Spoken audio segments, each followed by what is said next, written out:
In this conversation with Dr. Gregg Gascon, data science advisor at Ohio Health, we explore how AI is being applied in real world healthcare settings.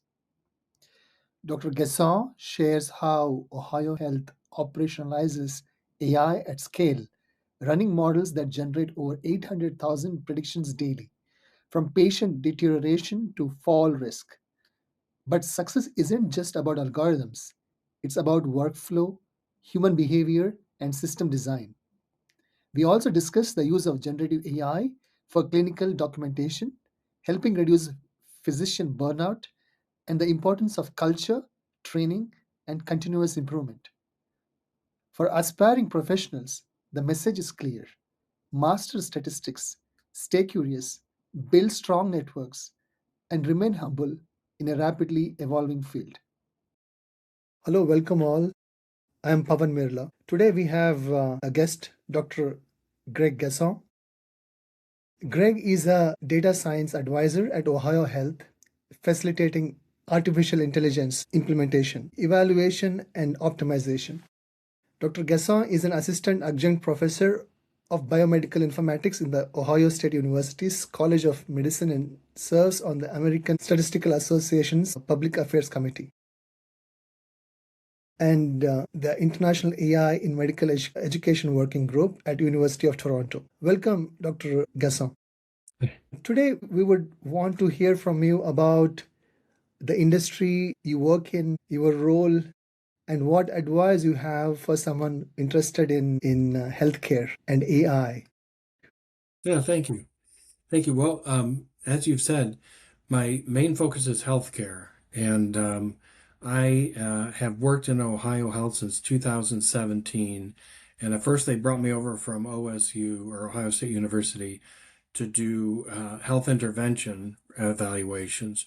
So if the system was putting out a diabetes prevention program or another type of a condition treatment program, I'd be brought in as a PI to do the evaluation work to identify whether or not it worked. And so it involved understanding a great deal about the nature of the disease, how the individual interacts with the healthcare system, and how that healthcare system can support them in getting better, optimizing their health really at any point.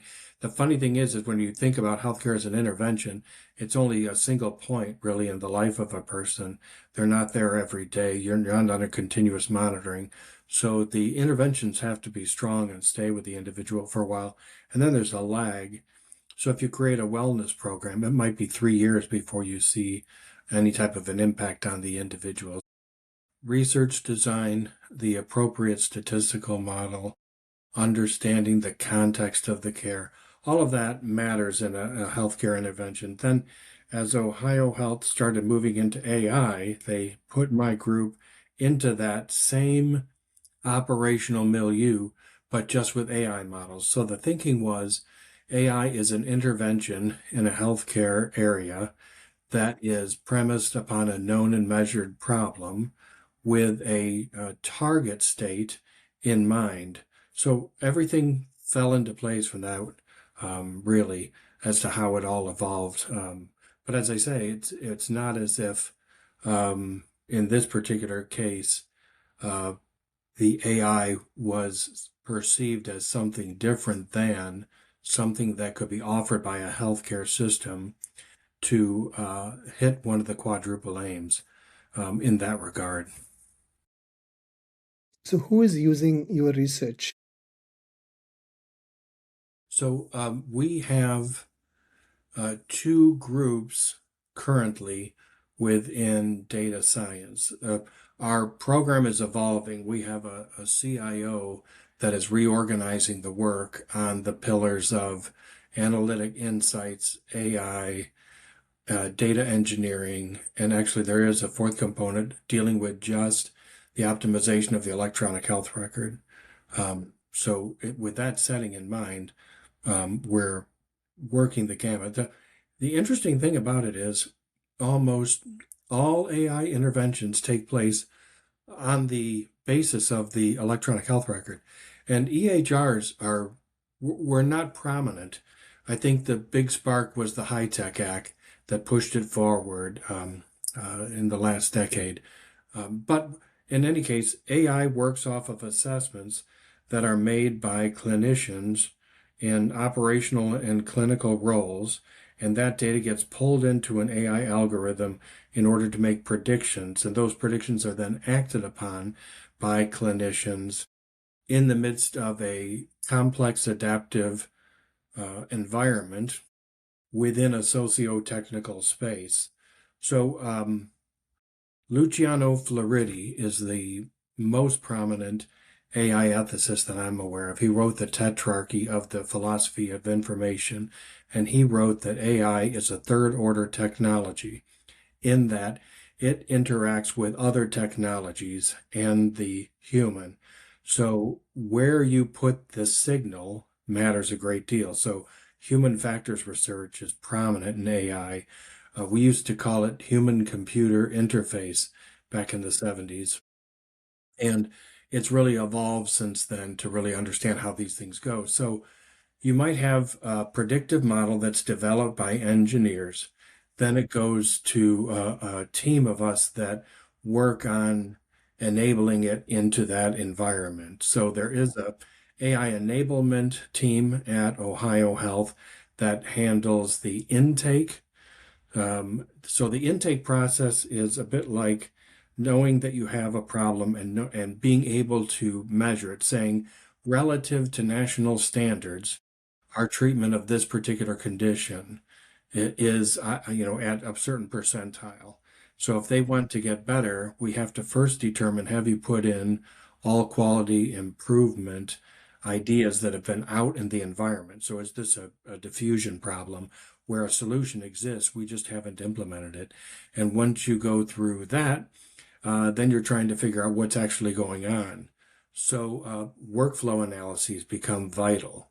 At Ohio State, we called them industrial engineers, and they would go through the workflow and follow the doctors and nurses throughout their day, see how they interacted with the electronic health record, see how orders go, where labs and imaging were, and then identify how to improve the efficiency across the workflow by getting to problems quicker. So one of my students did fantastic work in developing a machine learning model that detected acute pancreatitis quicker. And as a physician, he was able to take a look at the entire process of diagnosis when the patient presents at the ED, which is really important because in your head, you've always got to remember you're in an environment where there's people are having the worst day of their lives all around you and you have to act as quickly and professionally as possible to assist that individual in the midst of all the as I said the human drama around you. So what he did is he reduced the cognitive portion of it to thinking what steps could be taken to eliminate competing steps so that I am constantly disproving hypotheses as I move forward in my analytic chain of thinking. And that really encapsulates how the engineers do that type of work, figuring that stuff out within within the enablement space or if we think about the AI life cycle within the planning function as we move towards documentation, we're trying to take what we know about the model and the context and then document as much as we can about how it's taken care of.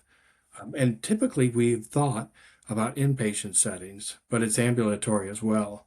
I think 70% of the work that's done, the patient encounters are happening in the ambulatory space. So that's different for a number of different reasons. But that whole process of understanding the way that the human interacts with the technology is part of our work as research scientists that support engineering, that support AI enablement, and are speaking with leadership about what they want to see and speaking with the chairs of service lines and saying, what are the most important factors that we can deliver that'll deliver the most value to the greatest number of people. Really trying to figure out all those things. And so it's a lot of communication, organization, reading loads and loads of studies. I know at Ohio State, we always had 8-foot tables and we'd stack up our projects like histograms, and there'd just be books and papers all over, depending on what you were working on. But it was Mhm. very helpful because you'd always have colleagues popping by and posing really, really great questions that kind of spur your thinking along. And Mhm. so, yeah, we really benefit from diversity in that sense, Mhm. where the greater the number of experiences that you have on your team, Mhm. the better off your team is. And I'm thinking of one particular person that we work in on the team, and she'll always speak up by saying, here's what I've seen and known in this particular context. And Mhm. that leads a lot of us to say, I've seen something similar to that. What would work would be another. And we have another person that'll talk about different industries. Well, here's how different industries would have approached that problem. And you're like, okay. And then you always have a historian in the group that say, when it came, and it really doesn't matter how you came about it. We were talking about frontier medicine at one point because we were trying to figure out how to shrink the gap of space when you have rural hospital closures. So what can you do to decrease that space? It's like a Mary Breckinridge problem now. So now you're trying to think, well, how can we reduce space? And Mhm. the Canadians have a terrific air ambulance service that we've learned a lot from. So thinking about those problems, that's what I mean. Mhm. There's just so many issues in healthcare to address. Mhm. You have to be widely read and and in touch with a lot of different people with a lot of experiences.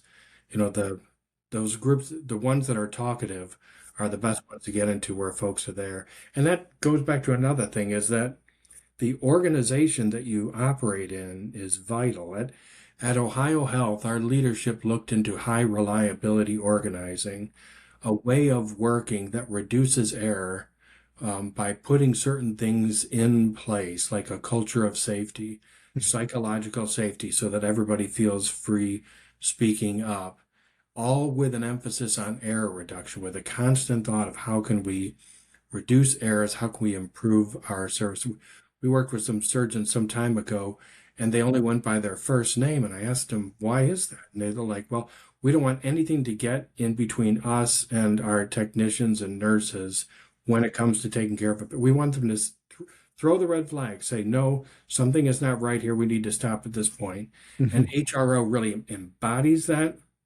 And it also offers a set of learnings for everyone to understand Mhm. what it takes to reduce errors Mhm. in this medical setting. There was several books that were written for the U.S. That were written about error reduction, and I think that spurred on the HRO movement and psychological safety. But if you're lucky enough to operate in those environments, then a lot of this stuff becomes very free because you can have very candid conversations about things that you see in the Gemba. We go from that conversation. The Gemba is just the workplace, place where work gets done. Mhm. We've been a part of a number of different quality improvement management cycles and ways of understanding things. And several of them, they just stay with you as you move through. But there's nothing that can make up for being in the work setting. Because Mhm. I think remote work is difficult in that instance for data scientists because you don't get that chance to interact with operators. Mhm. In our world, operators are everything because and they're very, very blunt. They'll tell you when something's not going to work, when a Mhm. signal is too weak, when you have to pull out of the EHR and go to a separate database to check something. That yeah, there's no making up for that type of time. And like I said, the other thing you get when you're working in that environment is the ability to talk to folks and see what they've seen about that stuff. But really Mhm. that's a lot about the Gemba. But I did want to say um, for your viewers that there are some great AI programs out there that offer post-secondary education in the field. But most of the people that I work with didn't go to school for their PhD in AI because it simply wasn't available at the time. So most of the people I work with have degrees in all different types of fields, and I think that's really really helpful. Because as I say, you're bringing all those different perspectives into play, and it's crazy that even we just finished writing a book, Anthony Chang and Alfonso Limon, and I had put together a textbook on AI in medicine, and it was crazy because Anthony would say, I just need another week. Something new has come out. And every single week that went past, Anthony was saying there's a really big breakthrough in this other area. And I was just like, oh my gosh, AI is the most rapidly progressing field that I can think of. It's like biochemistry at one point in the 90s, moving so fast. Yeah, Yeah. I see. Yeah, thanks very much for sharing those insights. Since I work in finance, I see major difference. Though the tools are the same, in finance, sometimes it's okay to work in silos. Yes. Yes. You work based on your expertise, understanding of the markets. But in this context of healthcare, it's the understanding of the circumstances is important. You need to be present in the situation, hear multiple perspectives, and improve over time. I see more the human element there. Yes. That is true. But what's interesting is in finance, you're following either the rules of FASB or GASB in the United States. You have two set of accounting rules that you're working with. In AI, there's a number of competing frameworks. I read an article the other day that said that they could trace back 200 ethical frameworks that countries have put out. Even within the United States, California has its set of laws that's different than the federal set of laws. So, one of our jobs is figuring out which framework to apply. And for us, it's been NIST. NIST's 600-1 and its component for generative AI provide you with a risk management framework to understand the particular vulnerabilities of either prognostic or predictive models and generative AI. And I believe they're working on an agentic piece now. But that's another thing is that when you speak with colleagues from different systems, and even more so from different countries, everybody has a different framework involved. We were on the phone. I'm on the American Board for Artificial Intelligence in Medicine, and it has an office hours on a weekly basis that's international. And we had a physician, a MD, PhD from Australia that was talking about the legal context of dictating notes in the midst of a conversation about ambient AI that was just fascinating. And his whole the way that he approached the problem was shaped by the legal framework of the country he was operating in. So I don't think we take that into account as much as we should be. I work a lot with T. Karam from the University of Toronto, and their perspective on healthcare is very different because of their series of frameworks and laws. So there's a movement to try to understand where everybody else is at in the world on a lot of these issues and try to come to an understanding of how we can optimize them across the way. And like I said, Luciano works in a lot of different environments where he speaks on these issues, and he Mhm. ties them together through an ethical framework within the context of philosophy, which is always fascinating. But each country has its own AI legal scholars, which I think is wonderful because when you get talking with these folks and you read their papers, their vision of what AI can do for the patient is shaped by that legal and almost social environment that they find themselves in. I think each country's taken a different perspective on what AI can do or should do, and that's shaped out like that. But getting back to silos, I think everybody on our team is a specialist in their own area. But when we come together, that's when you start exchanging those ideas. Um, and almost every single meeting goes over time, which is always a good sign to me. I can bake it into the schedule so that I understand we're going to go over because folks are still talking and exchanging ideas. It's always a nice little measurement during the day as to whether or not things are going well on the team is to see that level of conversation and interaction. Because as I said, with psychological safety, people feel free. I worked for a great fella, Phil Taylor. He always would say, boys, put the skunk on the table. All he wanted to know is what was going wrong and in an honest as way as possible so that he and his colleagues could address that problem. And in the back of my head, I always hear him saying that because what you're trying to do is surface as much knowledge as you can so that people from different perspectives can see where their skill set can address one of those challenges to overcome it and adapt it for the system. And that's another thing. AI has changed. When we first started out with AI, it was thought to be run by project managers. So it was very IT, fail first framework. And how it's evolved over time is people appreciate that AI has a life cycle now. So there's a great understanding that AI is for product managers rather than project managers. And as a product, you're managing it throughout several different iterations of use cases. And in our world, different types of service lines, different types of physicians and clinicians in different hospitals. So, how does the model interact with their context? Are you going to change thresholds? Are you just going to change the BPA so that doctors are attending to a different signal? I think that evolution has been fantastic. We worked with Unity up in Ontario province, and they were at the level, I think, at that time of putting 30 AI models into clinical workflows. And when you talk with their staff, they said that, it's a real challenge. Some of the models are going to give signals on the very same patient. So you've got to think about how does the clinician react in that?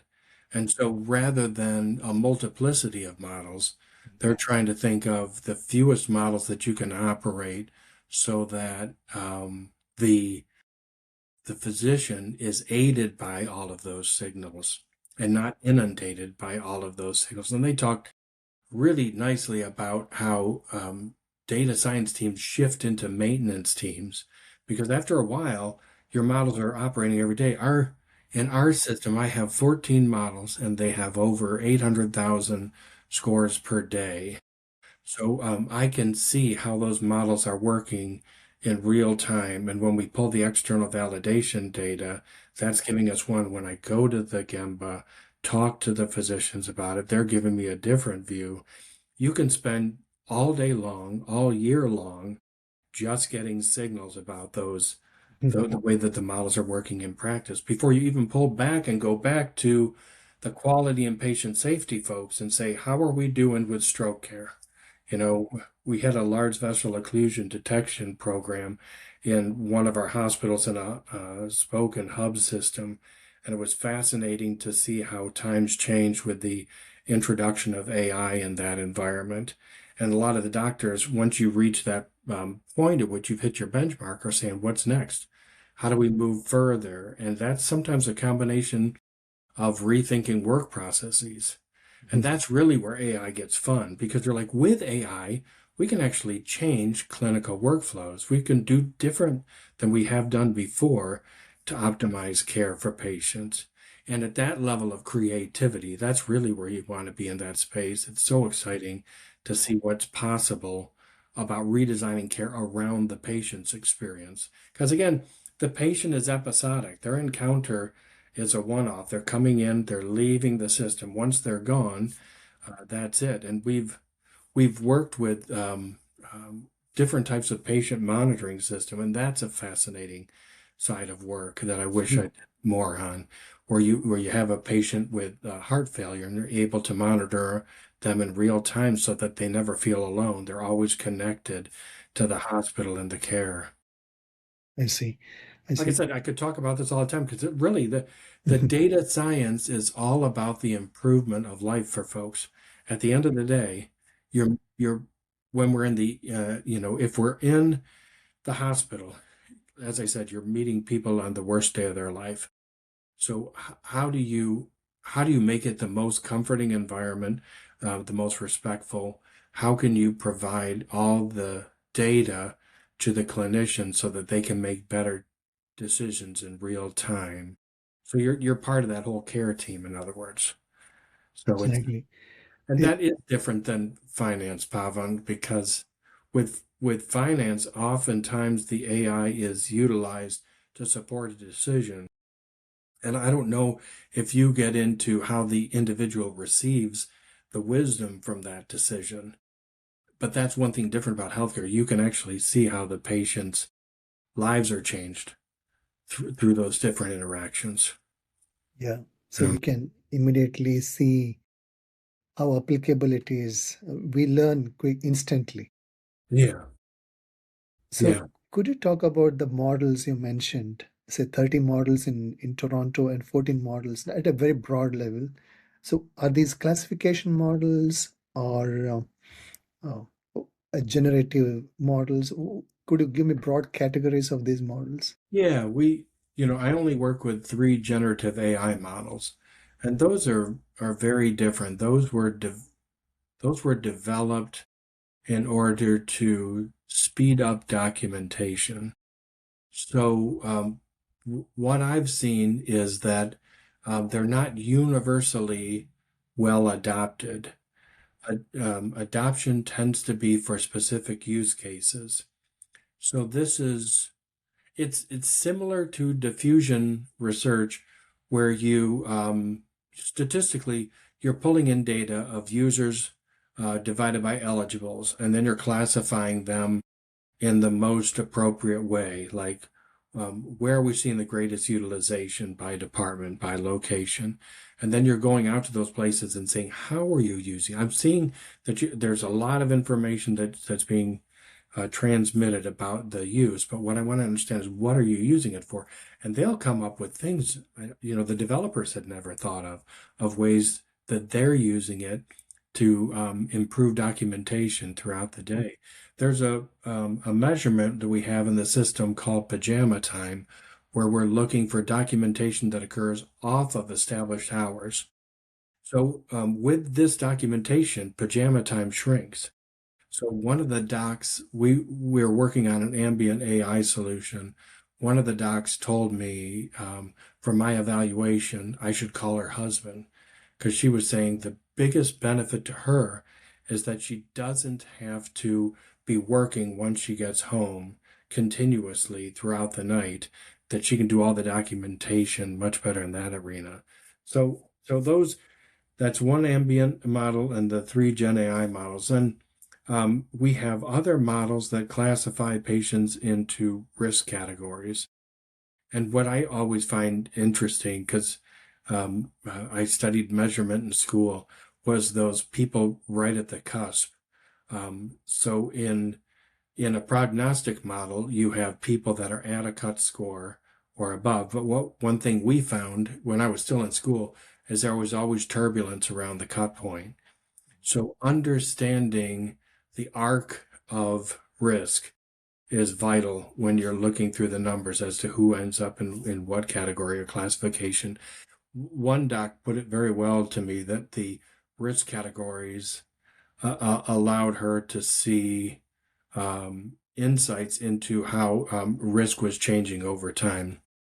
So we have a model that looks at clinical deterioration, and if a patient's on oxygen, if a person has advanced age, they're going to naturally be categorized into a higher level of risk because even though the person doesn't have a higher probability of mortality on that particular day in general, when compared to other people, they're going to have higher risk, depending on a lot of their different factors. These models might take 125 variables that they're working through and give us a new prediction every 15 minutes.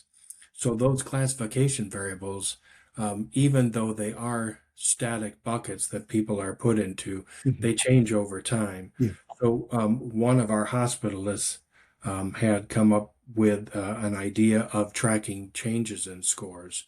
Um, uh, we picked up the phone. We called another hospital that was working with a model like that, and they were telling us that a jump in the score from a yellow to a red of 10 points or more might be more meaningful than knowing that a person was in a particular category.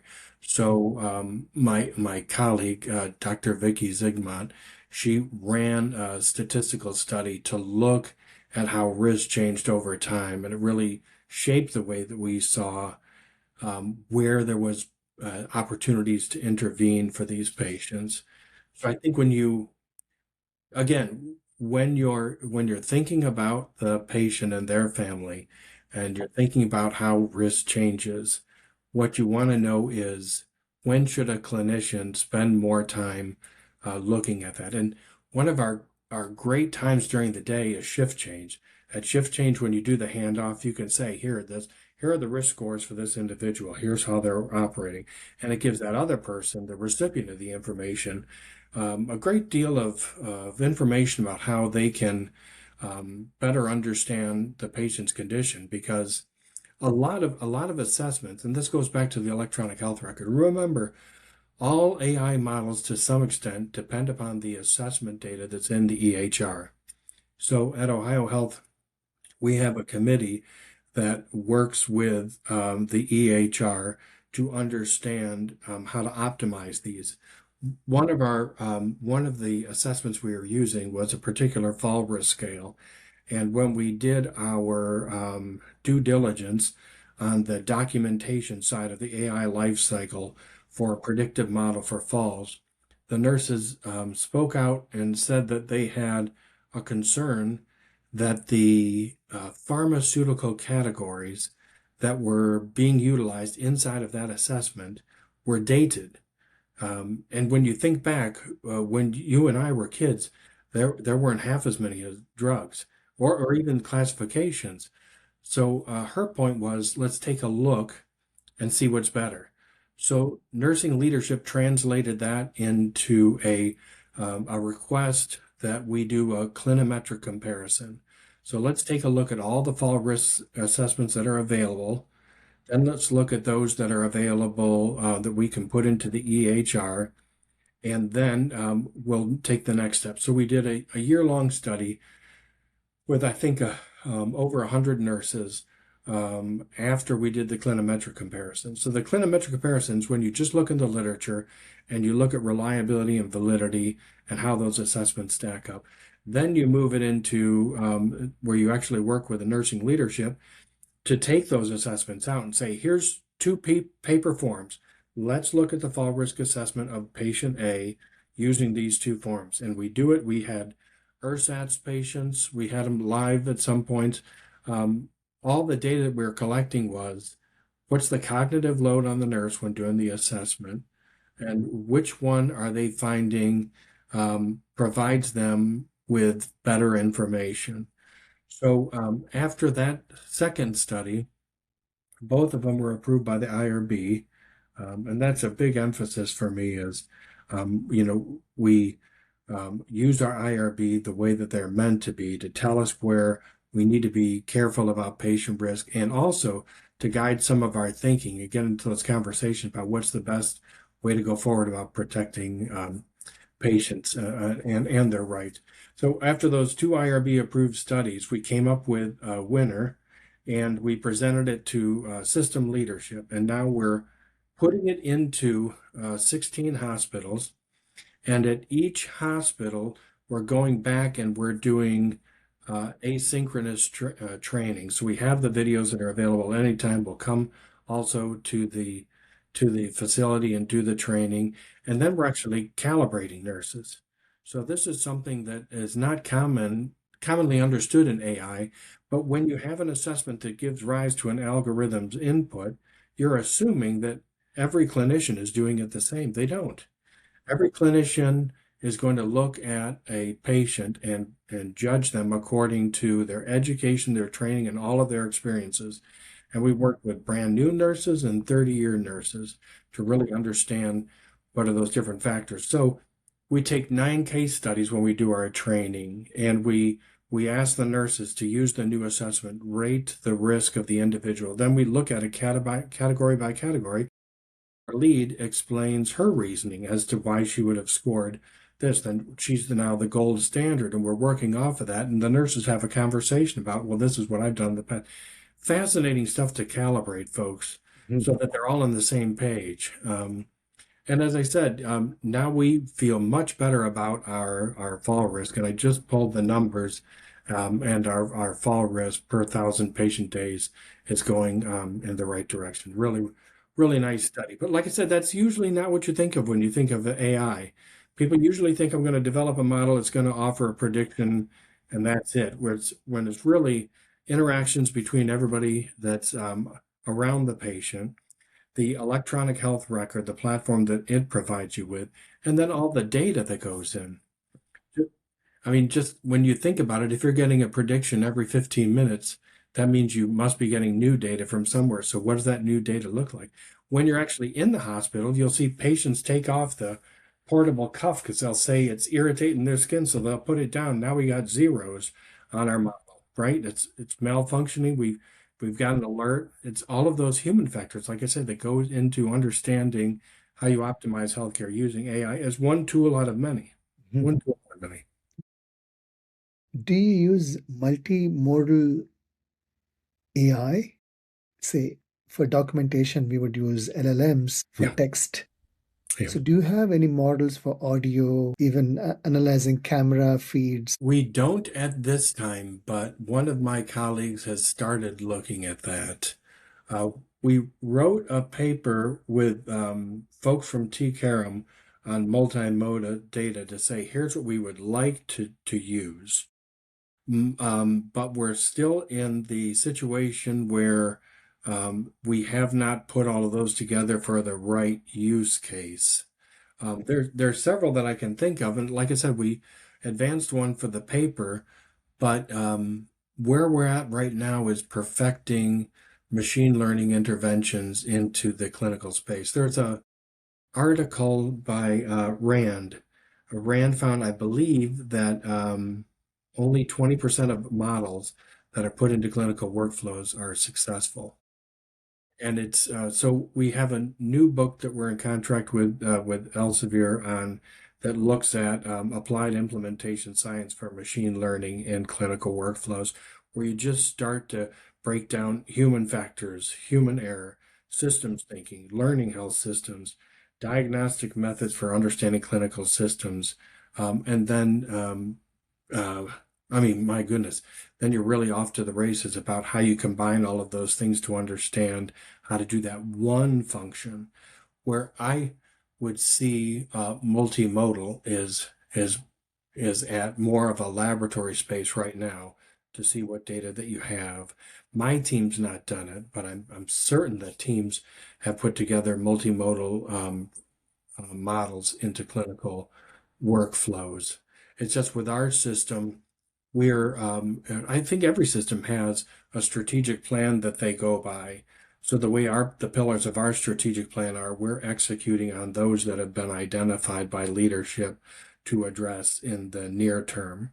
Uh, so it's like from a leadership perspective, uh, they're not interested in pushing the science for the sake of science. What they're trying to say is, how do I optimize care at my own facility so that we're operating at a national level of a national standard of care?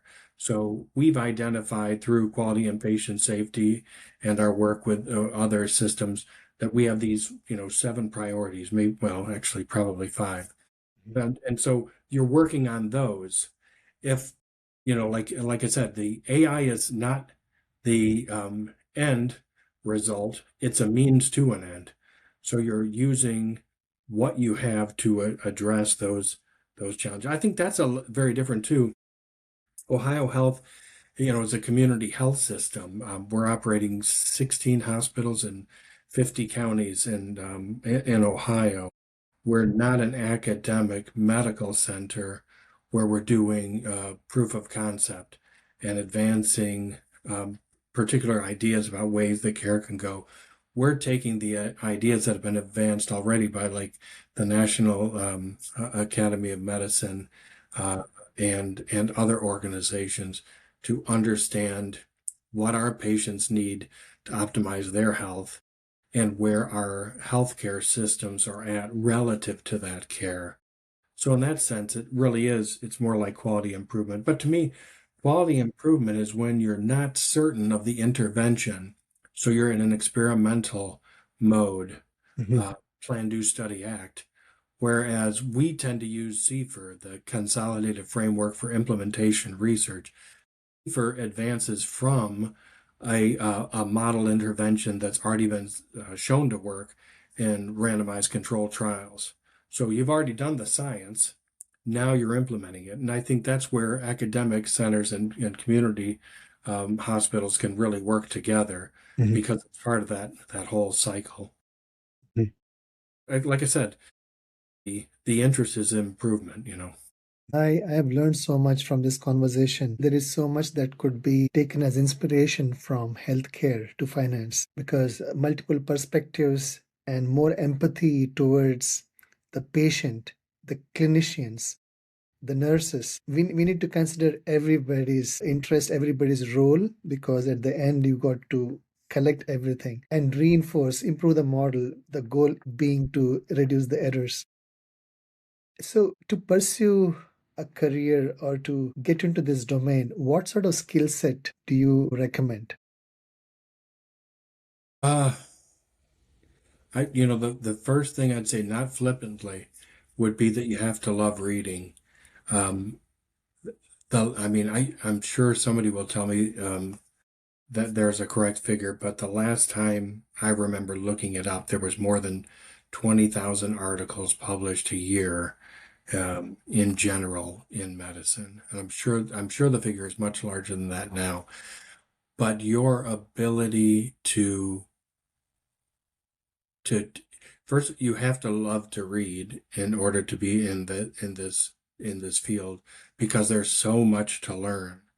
If and if I ever meet people that are confident that they know everything, I know that I should avoid them because the most of the people that I've met, 99.9% in this field, are very, very humble individuals who realize how much that they don't know. Mhm. So they need to be reading and talking with people and experiencing other healthcare systems and going out and working with them. So the first thing is reading. Second is a network. So the American Board for Artificial Intelligence in Medicine was put together by Anthony Chang and Robert Hoyt and colleagues several years ago to bring physicians with data science experience together to widen the number of people who know both fields. So they offer training courses. You can sign up for their training course. He had a textbook years ago, 2020, I believe. We used Ted Shortlift's book at Ohio State when I taught biomedical informatics, and it was a very large book. But each of these books are getting so large now. We have a lot of books now that are just digital because the AI is progressing so rapidly. But ABAIM offers courses. TCARM at the University of Toronto offers courses.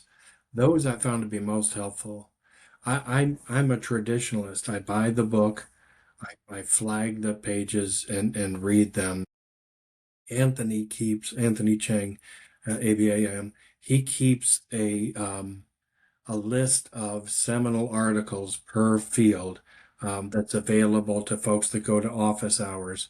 So if you need to know about any particular subject, he's already gone through the literature to show you where he's at, and he's really smart about taking different individuals that have provided information on free sources like YouTube, and he'll link to them. So he'll say, if you go to this site, you can learn about deep learning even better than reading through 4 or 5 articles because they're going to show you this in real time. So I found his style to be wonderful in that regard. We have a fellow at Ohio State, our chief research informatics officer, that thinks the same way. That a 10-minute segment to introduce you to a topic and then targeted readings of seminal works are sufficient to get you into a conversation where then you can speak with people doing the work and understand and even better. The other thing you really need is a thorough grounding in statistics. It's like I'm saying that as a member of the American Statistical Association, but what I found is that the ability to think like a statistician about variability, about causation, helps you a great deal in AI, and I think the two are naturally cousins when it comes to how you put this work together. So that's been very helpful. I see. And the other thing is uh, ask someone that you know.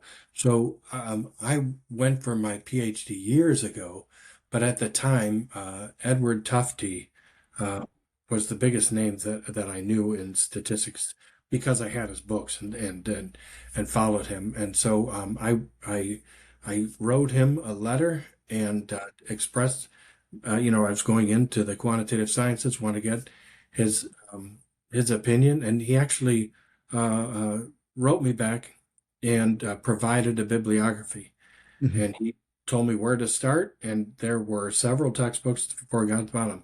So I started reading them one down to the other, and it introduced me to the world that he occupied, and that was the most helpful advice he ever gave. John Tukey was on that list, and Fred Mosteller. And when I finally started going for my PhD with at Ohio State, I had the opportunity to ask Fred to come out to Ohio State and lead a scientific symposium on experimentation. Fred's the only fella to chair four separate departments at Harvard. Legend. We had a bio statistics conference at the same time he came to our campus to speak, and he was mobbed like a rock star by old men that were just patting him on the back and saying, I was your graduate student in 1982, and all these fellas coming up to kind of pay their respects to this wonderful man who wrote so well. He was the guy that figured out the lost authorship of the Federalist Papers. Unbelievable. He was a Bayesian before it was cool to be a Bayesian. He was, like I said, you just read through his books and they just take you into another world. So that's what I'm glad Anthony's carrying on that tradition. Introduced a lot of people to, here are the best books in the field, here are the best articles.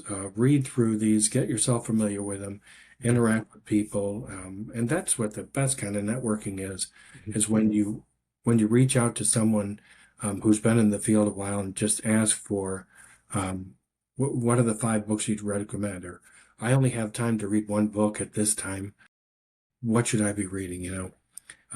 Those are the real skills. A lot of things can be taught once you're on the team, but you can't teach desire, uh, and you can't teach a lot of those innate skills like organization.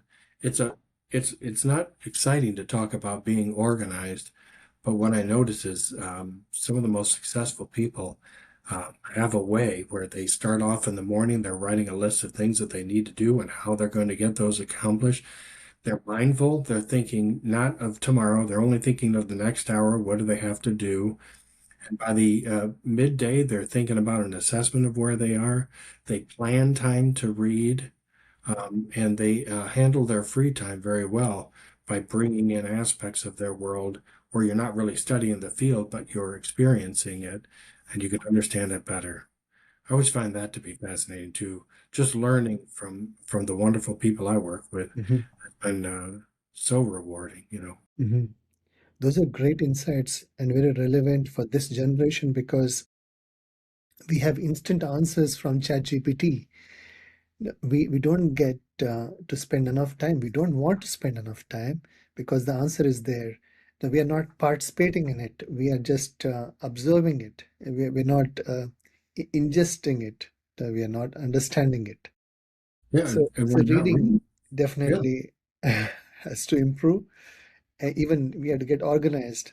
With all the knowledge floating around us, we need to collect them and curate them over time and learn from it. Greg, it was a pleasure talking with you. We learned so much about the industry. You walked us through your role and how AI is helping in Ohio Health and other contexts. Please send us the links that you mentioned, the University of Toronto and other resources that could benefit a student or a professional looking for a career or something to do with AI in healthcare. Yes, happy to do so. Thank you very much, Greg. Thank you.